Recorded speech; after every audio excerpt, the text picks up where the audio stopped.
امامت کے حوالے سے غلط فہمی جو پھیلائی جاتی ہے منکرین امامت کی طرف سے، وہ یہ ہے کہ شاید ہمارے امام کوئی نیا دین لے کے آئے۔ ہرگز ایسا نہیں ہے۔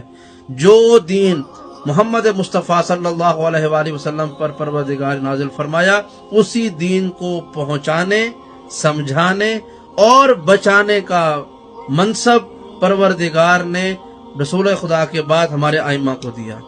یہ کوئی نیا دین، کوئی نئی شریعت، نئی کتاب کچھ نہیں ہے، بلکہ رسالت مآب کا ہی بیان کیا ہوا دین ہے، جسے ہمارے ائمہ نے آسان طریقے سے پہنچایا ہے۔ اس کا ثبوت یہ ہے کہ آپ کوئی بھی روایت اٹھا کے دیکھیں، ہمارے کسی بھی امام کی روایت اٹھا کر دیکھیں، شرعی اور فقہی معاملات میں یا دیگر معاملات میں، آپ دیکھیں گے کہ ہر روایت کا جو سلسلہ اختتام ہے وہ رسالت مآب تک جا رہا ہے۔ یعنی کسی امام نے اپنی رائے پیش نہیں کی، ہر امام نے نبی کا دین پہنچایا ہے۔ تو یہ کوئی نیا دین نہیں ہے، محمد مصطفیٰ والا دین ہے۔